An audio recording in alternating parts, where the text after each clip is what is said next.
Hello everyone, welcome back to my YouTube channel quick math with Ritu.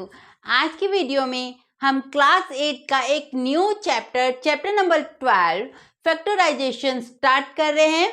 ये जो video है ये इस चैप्टर की इंट्रोडक्शन वीडियो रहेगी, जिसमें इस चैप्टर के सभी कंसेप्ट सभी टॉपिक करूँगी मैं, जिससे कि आप ये वीडियो देख लोगे तो आपको इसकी एक्सरसाइज करने में कोई भी डिफ़िकल्टी नहीं होगी। ठीक है, तो क्या है हमारा चैप्टर नंबर 12 फैक्टराइजेशन। जैसे कि आपको नाम से ही पता चल रहा है, फैक्टराइजेशन यानी कि इसमें से क्या निकल के आ रहा है, फैक्टर। क्या? फैक्टर। ठीक है, तो देखिए इसमें हमें फैक्टर्स के बारे में ही पढ़ना है। तो देखिए हम क्लास 6-7 में पढ़ते हुए आए हैं फैक्टर्स ऑफ नेचुरल नंबर।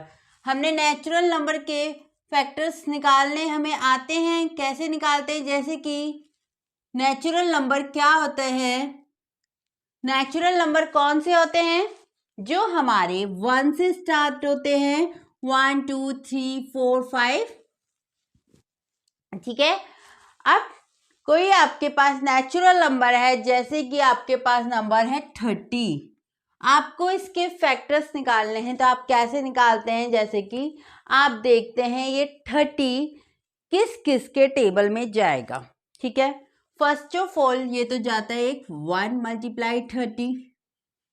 ठीक है, फिर 2 के टेबल में भी जाएगा, 2 मल्टीप्लाई 15 करेंगे तो 30, और फिर 3 मल्टीप्लाई 10 करेंगे तो 30, फिर 4 के टेबल में नहीं जाएगा, 5 करेंगे तो 5 मल्टीप्लाई 6 करेंगे फिर 30, और फिर 6 मल्टीप्लाई 5, मतलब इस तरीके से। ठीक है, तो अब ये सीधे यानी कि ये जो है 1 2 3 5, 1 2 3 5, और ये 6 10 15 30, ये क्या हो गए? 30 के क्या हो गए? फैक्टर्स हो गए। क्या हो गए? 30 के फैक्टर्स हो गए। यानी कि 30 के ये फैक्टर्स हैं। इसका मीन्स ये हुआ कि 30 इन नंबर से पूरा पूरा कंप्लीटली डिवाइड हो रहा है ना। यानी कि 31 से भी डिवाइड हो जाएगा, 2 से भी डिवाइड हो जाएगा, 3 से भी डिवाइड हो जाएगा, 5 6 10 15 से 30। ठीक है, इन सभी नंबरों से डिवाइड हो जाएगा कंप्लीटली, कुछ भी रिमाइंडर नहीं बचेगा। तो ये इसलिए क्या है, 30 के फैक्टर हैं। ठीक है, अब बात आती है प्राइम फैक्टर। और प्राइम फैक्टर क्या होते हैं? जैसे कि हमें 30 के प्राइम फैक्टर निकालने हैं, तो 30 के प्राइम फैक्टर कौन से होंगे? जैसे कि वो हम कैसे निकालते हैं, इस तरीके से निकालते हैं 30 के। जैसे 2 से 15, फिर 3 से 5, तो ये निकल गए 30 के प्राइम फैक्टर। यानी कि ये भी, इससे भी 30। ठीक है, ये वैसे नंबर होते हैं कि प्राइम होते हैं। क्या होते हैं? Prime factor. ठीक है, ये फैक्टर कैसे हैं? प्राइम फैक्टर हैं। ये 30 इनसे भी पूरा पूरा डिवाइड हो जाता है, लेकिन ये प्राइम होते हैं, है ना। ठीक है, तो 2 3 5 ये क्या होते हैं? हमारे प्राइम फैक्टर होते हैं। हम ऐसे निकालते हैं। तो ठीक है, चलिए अब नेक्स्ट टॉपिक इसमें देखेंगे। ये तो हमने निकाला था नेचुरल नंबर का फैक्टर्स। अब है हमारे factors of algebraic expressions. Next topic देखिए क्या है। पहले हमने देखा नेचुरल नंबर के कैसे फैक्टर्स निकालते हैं। अब देखिए फैक्टर्स ऑफ अलजेब्रिक एक्सप्रेशन। जैसे कि हमारे पास कोई होता है 80 एक्स स्क्वायर वाई। ठीक है, ये आपके पास एक अलजेब्रिक एक्सप्रेशन है। तो आप क्या करते हैं, इसके आपको फैक्टर्स निकालने हैं अगर, तो देखो पहले लेते हैं 80 के प्राइम फैक्टर निकालते हैं आप। 40 20 10, पहले आप प्राइम फैक्टर निकालते, फिर ये लिखते यहाँ पे क्या, 2 मल्टीप्लाई 2 मल्टीप्लाई 2 मल्टीप्लाई 2 प्लाई 5। ठीक है, और फिर आप क्या लिखा हुआ है, एक्स स्क्वायर यानी कि 2 बार एक्स मल्टीप्लाई एक्स और फिर वाई। तो ये होते हैं हमारे अलजेब्रिक एक्सप्रेशन के फैक्टर्स।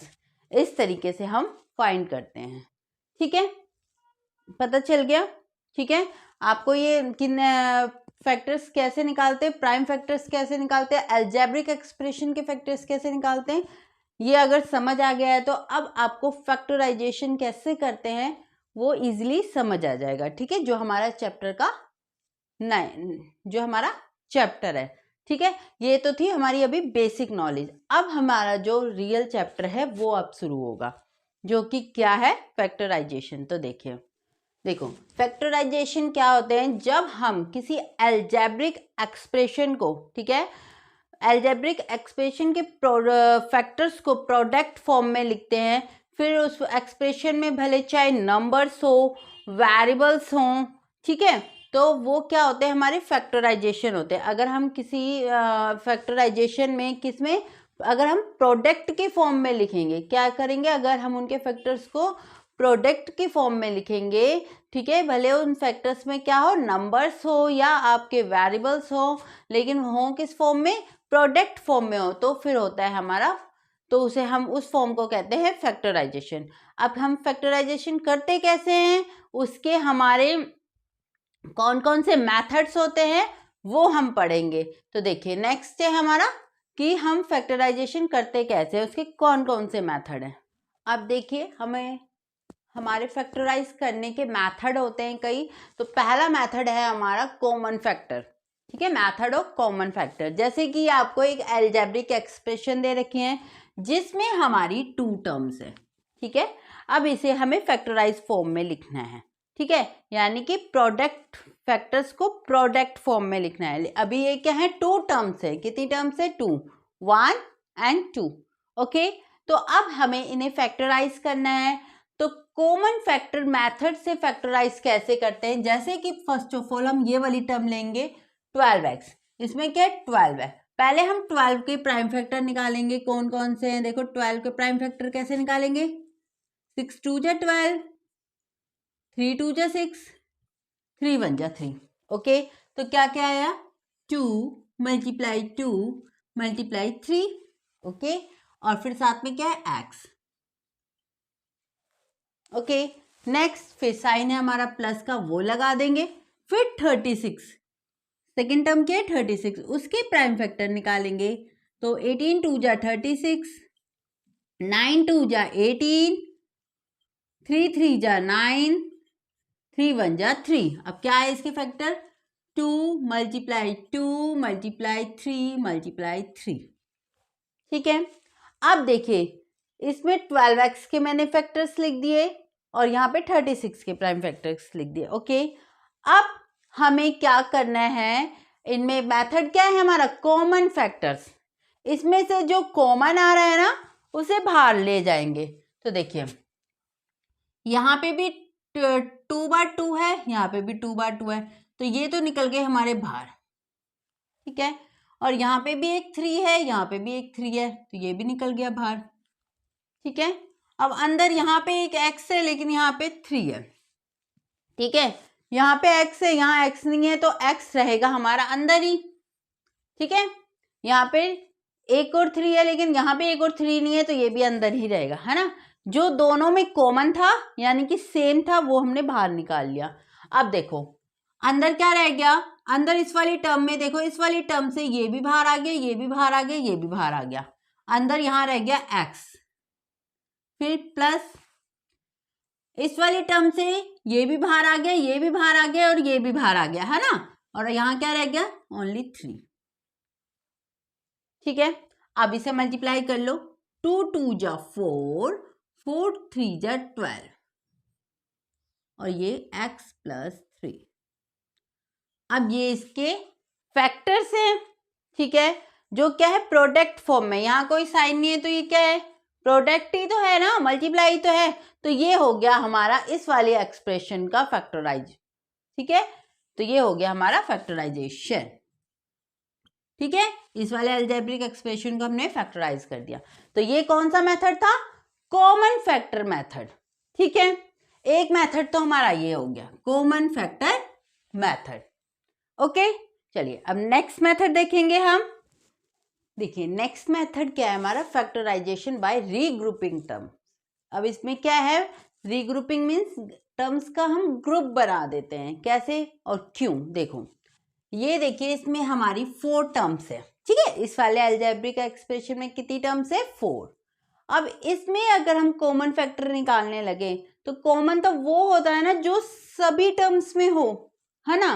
तो अगर हम जो भी कॉमन निकालेंगे वो यहाँ चारों में होना चाहिए। तो देखो यहाँ पे अगर मैं 2 कॉमन निकालती हूँ तो 2 इन दोनों टर्म में तो है बट इनमें नहीं है, ठीक है। अगर मैं x निकालती हूँ तो x इसमें और इसी में है, इसमें नहीं है, ठीक है। और अगर मैं y निकालती हूँ तो वो इसमें और इस वाली टर्म में है बट इसमें नहीं है। तो ऐसी कंडीशन में हम फैक्टराइज कैसे करें? तो ऐसी कंडीशन में हम क्या करते हैं, टर्म्स का ग्रुप बना देते हैं, 2 2 का ग्रुप बना देते हैं। जैसे कि आपकी मर्जी है, जैसे कि मैं इन 2 टर्म्स का पहले ग्रुप बना देती हूँ, ठीक है। जैसे कि मैं इन 2 टर्म्स का एक साथ ग्रुप बना देती हूँ और इन दोनों टर्म्स का एक साथ ग्रुप बना देती हूँ। तो देखो इस वाली दोनों टर्म में देखो क्या चीज कॉमन है, इसमें भी 2 है, इसमें भी 2 है। तो इन दोनों टर्म्स से मैंने 2 बाहर निकाल लिया, ठीक है। अब देखो x नहीं है, ठीक है, y इसमें भी है, y इसमें भी है, तो y भी मैंने बाहर निकाल लिया। अब देखिए क्या लेफ्ट रह गया इस वाली पूरी टर्म में, देखो इन दोनों टर्म में अंदर क्या रह गया, एक तो इस वाली टर्म से रह गया x, फिर प्लस का साइन, और यहां से तो पूरा 2y बाहर आ गया, तो क्या रह गया हमारे पास 1, ठीक है। अब हम यहां चलते हैं आगे। अब देखो इन दोनों टर्म्स में देखना है, साइन क्या है, प्लस का लगा दिया। तो देखो 3x में प्लस 3 में इनमें क्या कॉमन आ रहा है, सिर्फ एक 3 आ रहा है, ठीक है।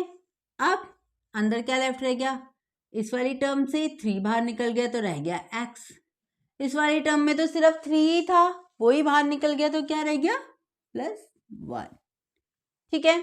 अब देखिए ये दोनों अब क्या करेंगे, अब ये एक टर्म बन गई, अब ये एक टर्म बन गई, ठीक है। अब इन दो इस वाली टर्म में से इन दोनों टर्म में से कॉमन निकालो, क्या निकल रहा है, x+1 निकल रहा है, नहीं निकल रहा। तो x+1 अगर बाहर निकल गया, ये एक अलग बन गया, फिर यहाँ पे क्या रह गया, इस वाली टर्म में क्या रह गया 2y,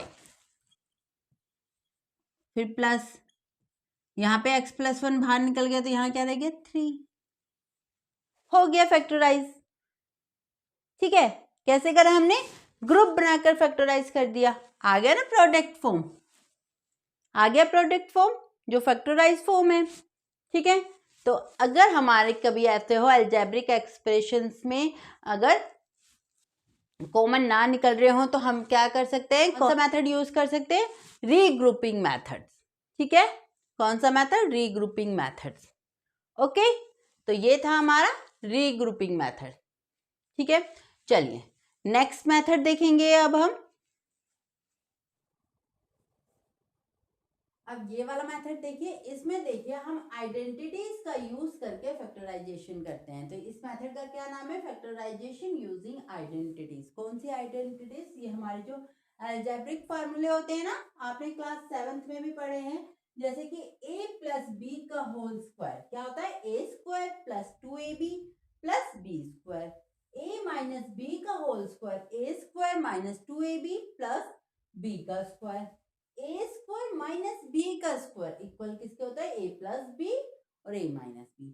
तो इन आइडेंटिटीज का ये यूज करके भी हम अलजेब्रिक एक्सप्रेशन का फैक्टराइज करते हैं। जैसे कि हमारे पास ये वाला अलजेब्रिक एक्सप्रेशन है x² + 8x + 16, ठीक है। तो ये आइडेंटिटीज देखिए का कैसे यूज होगा, इससे इसका यूज करके कैसे हम फैक्टराइज कर सकते हैं। तो देखो ये है क्या हमारा x², ठीक है, और ये क्या है हमारा 8x, और ये क्या है हमारा 16। अब देखिए तो देखिए आइडेंटिटीज का यूज कैसे करेंगे हम, देखिए ये क्या है x², ठीक है। अब ये देखो 16 हमारा किसका स्क्वायर होता है, 16 हमारा 4 का स्क्वायर होता है ना, तो ये हो गया हमारा +4 का स्क्वायर, ठीक है। ये हो गया, यानी कि देखो ये हो गया हमारा ए, ठीक है, ये हो गया हमारा ए, ये हो गया हमारा बी, ठीक है, ए हो गया हमारा एक्स, बी हो गया हमारा 4, ठीक है। तो इसे देखो +2, ए क्या हो गया हमारा एक्स, 2ab ना, और बी क्या हो गया हमारा 4।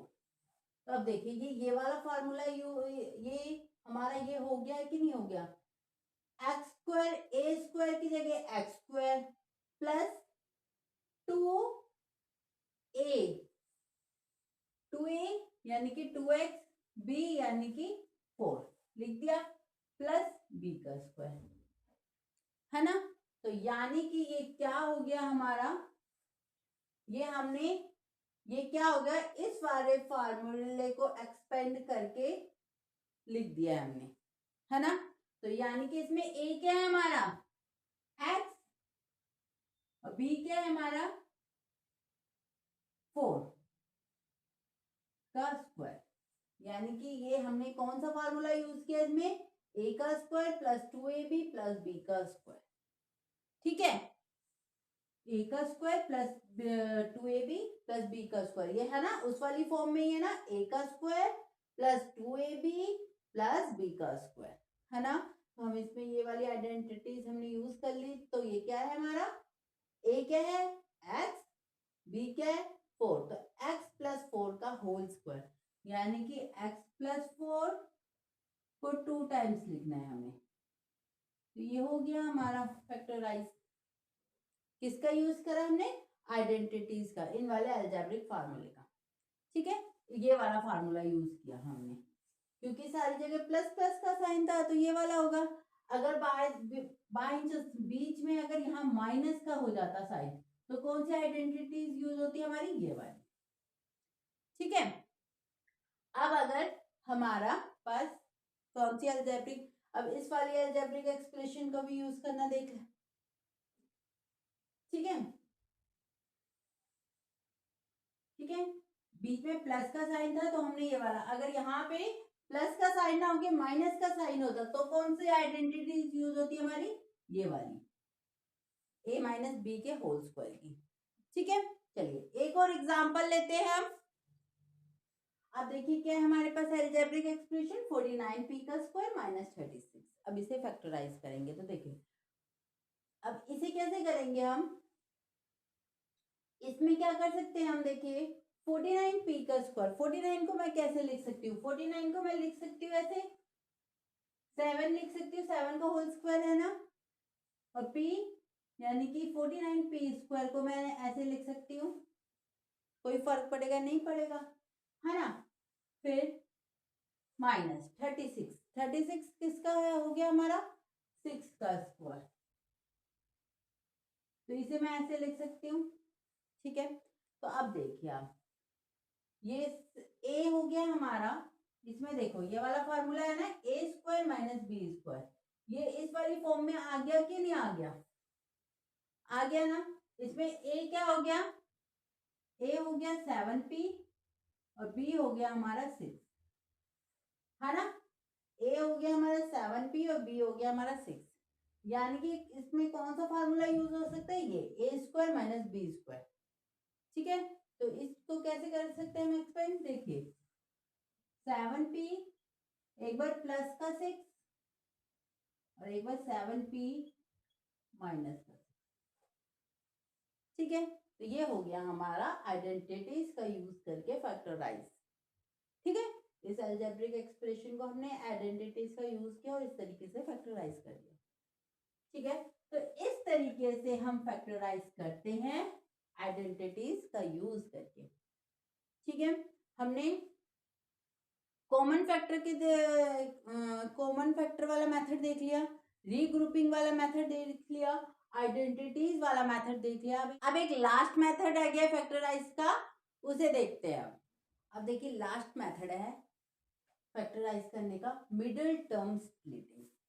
अब ये मिडिल टर्म स्प्लिटिंग क्या है, देखो ये एक्सप्रेशन है, इसको फैक्टराइज करना है, इसमें मिडिल टर्म कौन सी है, ये 5 है।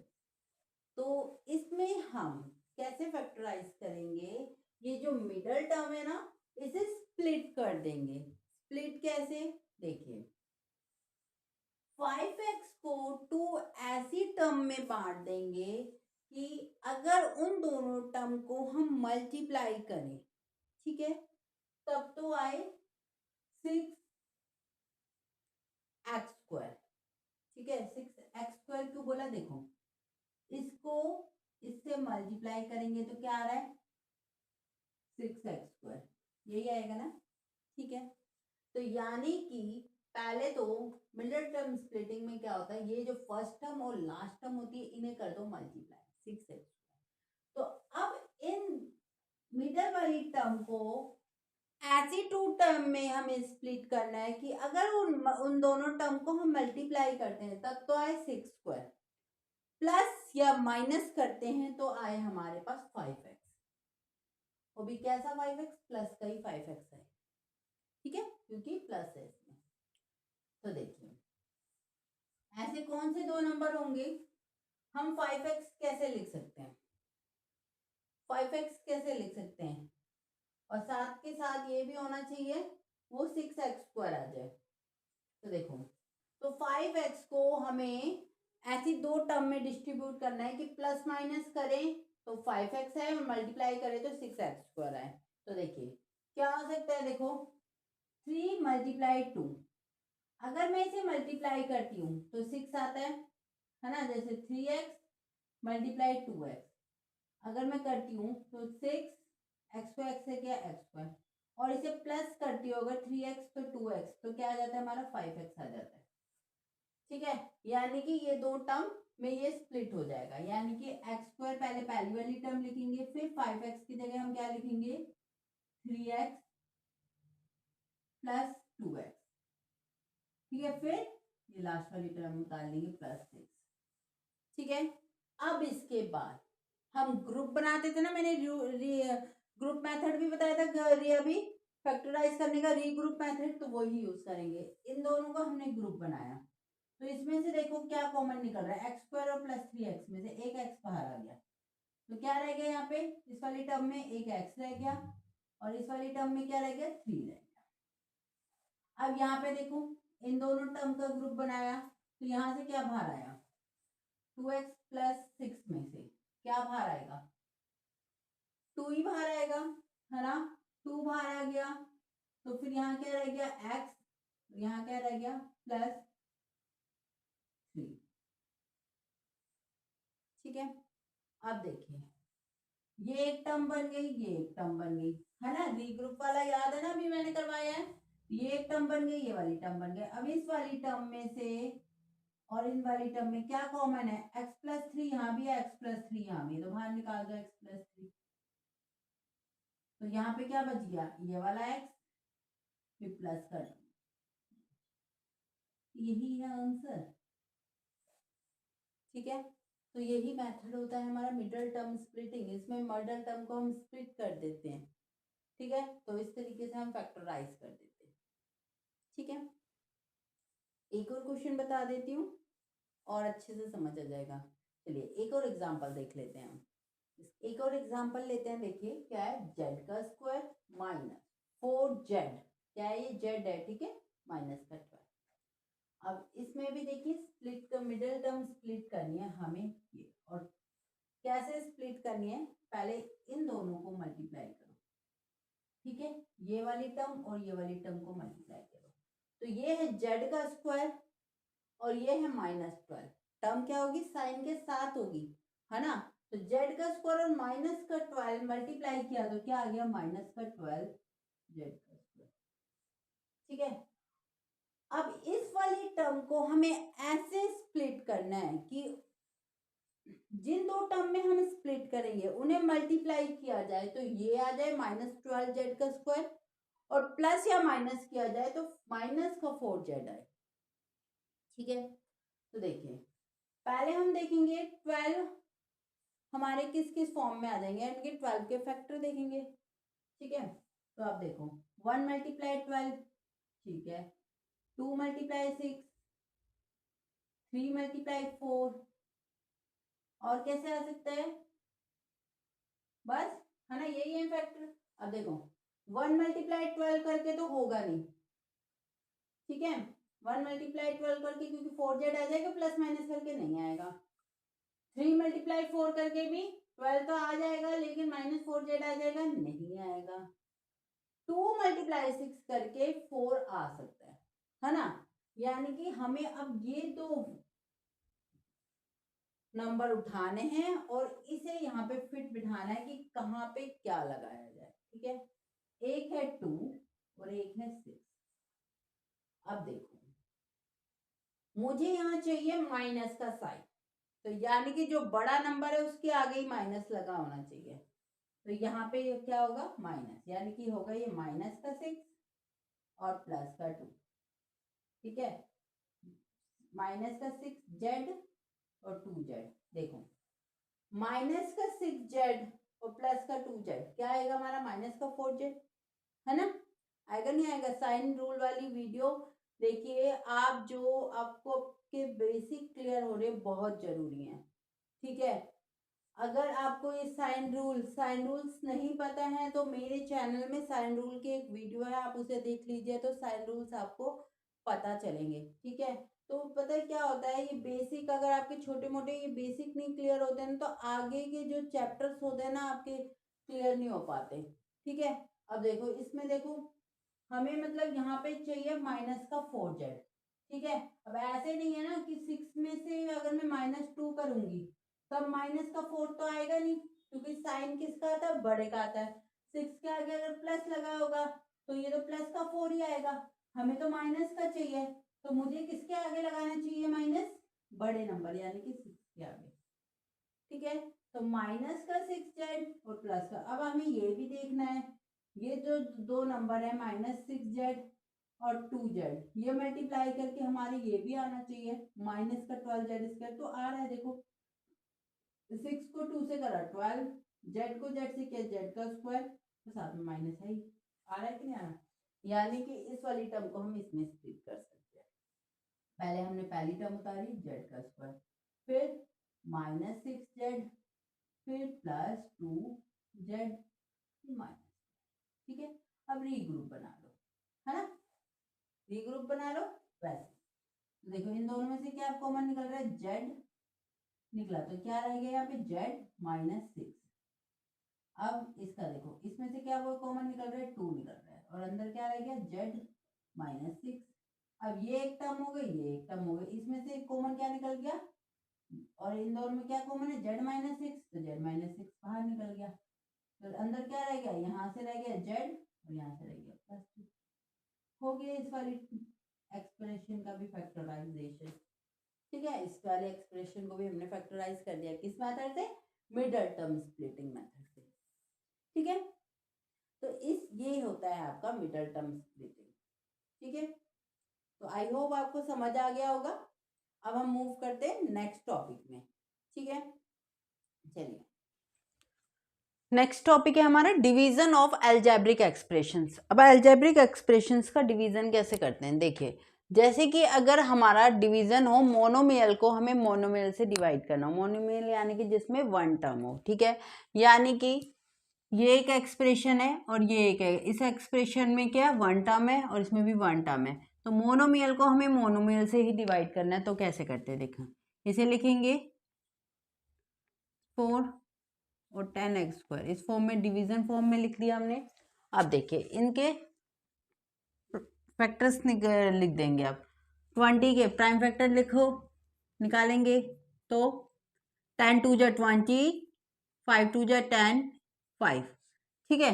तो क्या क्या आ गया, एक तो माइनस का 1, माइनस का साइन है ना, मल्टीप्लाई 2 मल्टीप्लाई 2 मल्टीप्लाई 5 और x का 4 यानी कि 4 टाइम्स x है, multiply x multiply x multiply x और मल्टीप्लाई x, ठीक है। अब देखिए नीचे इसके करेंगे फैक्टर, यानी कि 10 के क्या होगा, 2 मल्टीप्लाई 5, यही होगा ना। फिर x का स्क्वायर यानी कि x मल्टीप्लाई x। अब जो कट हो रहा है कट कर दीजिए, इस 2 से ये 2 कट हो गया, 5 से 5 कट हो गया, एक एक्स से ये एक्स कट हो गया, एक एक्स से ये एक्स कट हो गया। अब जो बच गया है वही आंसर है। तो क्या बचा है देखो, 2 बचा है, ठीक है, और ये 2x बचे हैं, तो यानी कि 2x को x से किया एक्स स्क्वायर और साथ में ये माइनस का साइन, हो गया डिवीजन। तो मोनोमियल्स को मोनोमियल से करना हो तो हम इस तरीके से करेंगे, ठीक है।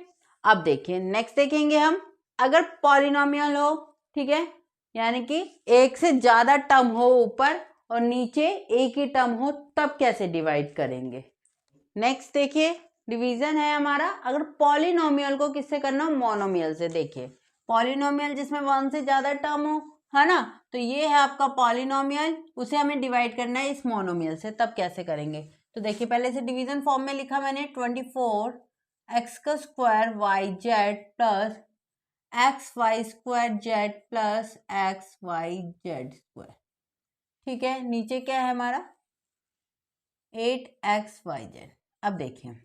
अब देखिए क्या करेंगे, इस अंदर में से तो कॉमन निकाल लेंगे, ठीक है। और पहले सबसे पहले ये 24 है ना, 24 के फैक्टर लिख लेते हैं, प्राइम फैक्टर। तो 24 के प्राइम फैक्टर कौन से देखो निकाल लेते हैं। 12 2 जा 24, 6 2 जा 12, 3 2 जा 6, 3 1 जा 3, यानी कि क्या आ गया 2 मल्टीप्लाई 2 मल्टीप्लाई 2 मल्टीप्लाई 3, ठीक है। अब इसके अंदर से जो कॉमन निकल रहा है देखो, यहां से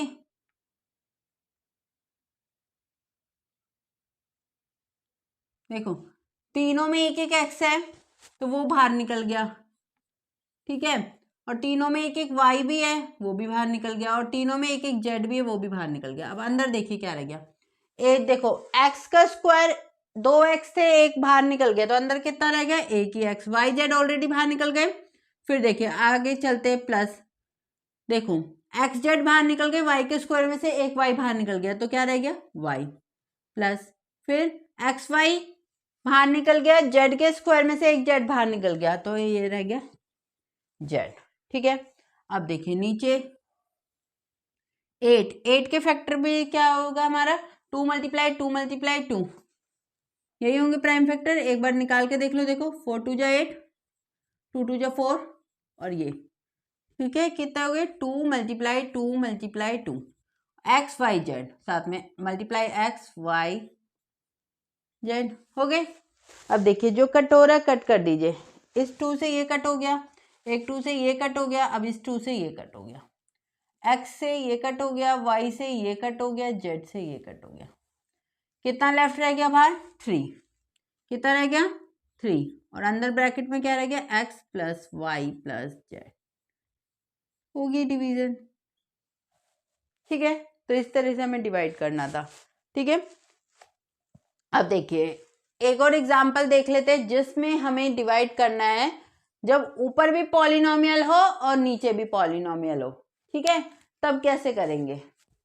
अब देखिए इसमें कैसे डिवीजन करेंगे, ये भी पॉलिनोमियल है ये भी पॉलिनोमियल, पॉलिनोमियल यानी कि 1 टर्म से ज्यादा टर्म है ना। तो अब देखिए ये देखिए 7x स्क्वायर को हमें प्लस 14x को डिवाइड करना है x प्लस 2 से, ठीक है।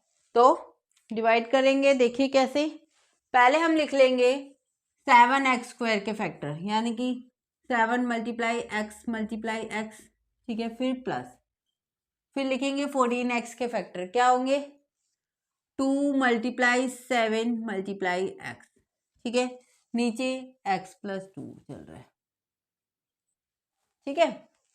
अब देखिए इसमें से कुछ कॉमन है, देखो हाँ 7x इसमें भी है 7x इसमें भी है, जो हमारा निकल जाएगा बाहर, अंदर क्या रह जाएगा एक x, और यहां से क्या रह जाएगा प्लस 2, और नीचे क्या है x प्लस 2, है ना। तो अब देखिए ये x प्लस 2 से ये x प्लस 2 कट हो जाएगा, तो कितना रह जाएगा 7x। तो मतलब इस तरीके से हमारे क्वेश्चन सॉल्व हो जाते हैं। कॉमन डिवीजन कैसे, कॉमन ले लेते हैं हम, ऊपर भी कुछ कॉमन होता है तो ले लेते हैं, नीचे भी पहले फैक्टर्स देख लेते हैं, फिर जो कॉमन है वो बाहर निकाल लेते हैं, ठीक है। नीचे भी अगर कुछ डिनोमिनेटर में भी कुछ कॉमन है फैक्टर निकाल के, तो उसका हम बाहर निकाल लेते हैं, ठीक है। और फिर जो कट हो रहा है कट कर देते हैं, और इस तरीके से हमारा आंसर आ जाता है, ठीक है। तो इस तरीके से हम डिवीज़न करते हैं। ओके, तो ये इस चैप्टर का लास्ट टॉपिक था, डिवीज़न और अलजेब्रिक एक्सप्रेशन। हमें पता चल गया इस चैप्टर में क्या कि हमें फैक्टराइजेशन कैसे करते हैं, इसके मेथड होते हैं। एक कॉमन फैक्टर मेथड, ठीक है, और एक कौन सा मेथड होता है, रीग्रुपिंग मेथड। एक होता है आइडेंटिटीज का यूज करके, और होता है मिडल स्प्लिटिंग टर्म, और ये हमारे क्या होते हैं, फैक्टराइज करने के मेथड। और कि अगर डिवीज़न कैसे करेंगे अलजेब्रिक एक्सप्रेशन में, अगर मोनोमियल को मोनोमियल से करना है, पॉलिनोमियल को मोनोमियल से करना है, बस कुछ नहीं है, हमें फैक्टर्स पता है अगर, तो हम ये पूरे क्वेश्चंस इजीली सॉल्व कर लेंगे। बाकी इसमें कुछ नहीं है, सिर्फ हर एक चैप्टर प्रैक्टिस मांगता है। जितनी प्रैक्टिस करोगे उतना ही चैप्टर आपको समझ आएगा इजी, ठीक है। तो ये इस चैप्टर की इंट्रोडक्शन वीडियो थी। अगर आपने इस वीडियो को पूरा देख लिया तो आप इसके एक्सरसाइज के क्वेश्चन इजीली कर लेंगे, ठीक है। अगर आपको इसमें कोई भी डाउट है तो आप कमेंट बॉक्स में लिखिए, मैं इसका रिप्लाई ज़रूर करूँगी। अब मिलते हैं हम अपनी नेक्स्ट वीडियो में इसके एक्सरसाइज के क्वेश्चंस के साथ। तब तक के लिए बाय बाय, टेक केयर।